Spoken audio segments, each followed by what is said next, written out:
My mother forced me to play hide and seek every night at 9. One night, it wasn't a game.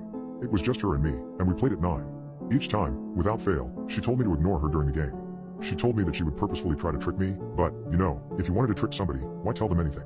We played in the park. I thought this was normal. I knew other families didn't do this, but at the same time, I thought there was nothing wrong with us doing it. I liked the park after all. During the night the air was so fresh, and it was silent, and the trees seemed larger than usual. She counted down from 100, giving me ample time to run away. My general competitiveness always made me run away and as far away as I could. I'd find some space behind many trees, and I'd lie down. The park was large, but somehow my mother would always manage to walk past me at least 3 times in those 20 minutes. I'd always hear her speaking as she walked past me. "Come out, Clara. Clara, please come out. I'm sick of this stupid game, Clara. It's cold and I just want to go home." I ignored her. When we first started with the games, I'd been foolish enough to leave my hiding spot. My mother's face immediately turned into one of fury. She'd walk up and grab me tightly by the shoulder as she scolded me relentlessly. "I told you not to listen to me. Didn't I?" She would drag me back to the car and ignore me until the next day when we played. I didn't know why she did it. After I'd stopped listening to her during the 20 minutes of game time, it would no longer trick me. I knew she was lying, and it simply seemed like a waste of breath and energy to keep calling out for me. She got angry when she found me too. The park was a huge place, and if she hid somewhere I would never find her, but somehow my mother was excellent at tracking me down. It was like she sniffed me and hunted me down. Instead of getting angry at me, she got disappointed. She'd sigh loudly, and her eyes would tear up before she'd dejectedly walk to the car. That gave me the worst feeling ever, filling me with inadequacy. One time, she found me after only 2 minutes, and she broke down sobbing. I didn't get it. I felt a huge urge to win. I needed it, so I started to get creative. I hid in the bushes.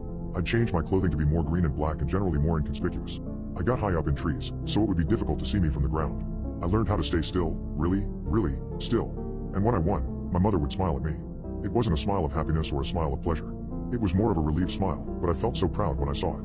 We'd go home, and I'd have an easy time falling asleep. Then my father came. One day, when I came back from school, I saw him talking to my mother. He was rarely home. Actually, I'd seen him twice in my entire life, and my mother never really spoke about him. He was just a stranger to me. I noticed the expression on my mother's face immediately.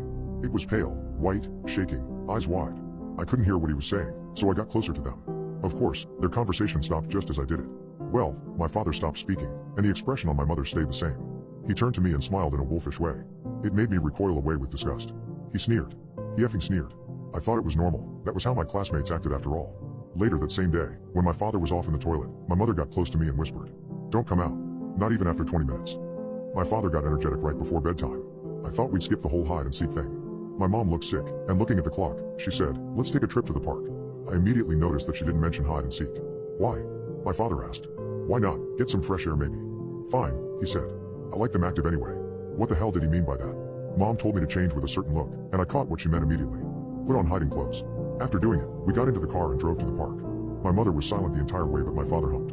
We walked together in the park for a while, my dad mumbling about work. I don't remember much of it. Honestly, it didn't sound like any job I'd ever heard of. Then, suddenly my mother pointed at a tree in the distance. I noticed that it was the same tree she'd found me hiding behind the last time she'd caught me. These trees get so old. Then, they die. It's a shame they're stuck in place, unable to get away from the virus. She was saying, "Get away and hide. Death is the way of all living things," Dad said. "No need to fear it." "I think I saw a squirrel in that tree," I said. "I'm going to go check it out." I disappeared into the forest I'd grown well acquainted with. I got behind a hill, before changing direction and moving away. I made sure to try to move on the spots that wouldn't leave a mark. I needed to get far away before they noticed something was up. I thought about climbing a tree and hiding there, or about diving into a couple of bushes. Trees were only effective if people didn't check. Bushes worked great, but you'd have a small, if not, view of your surroundings. I chose the bushes, jumping into them, and trying to control my breath. After a couple of minutes, I heard my parents walking in the distance. "Clara," Dad shouted. "Where are you, sweetheart? If you're hurt, please say something and we'll help." "Clara," Mother said. "Clara, can you hear me, darling?" My heart beat faster. I knew for a fact that I shouldn't leave the bushes. That was the absolute worst thing that could happen. I kept my breathing under check as they moved further and further away from me. Then, they came back. "Please, Clara, your dad isn't dangerous. Please come out." "Clara, please, I need to get going soon. Please come out." "Clara," Mom said. "Where are you?" "Stop this silly nonsense," Dad said. Their voices eventually faded out. I stayed there, in the same position, for nearly a whole hour. My body started to ache, and I could feel insects crawling around on the back of my leg. I wanted to leave this position. I heard a stick snap in the distance. It came from behind me. I hadn't heard their voices at all. Had they just stopped speaking?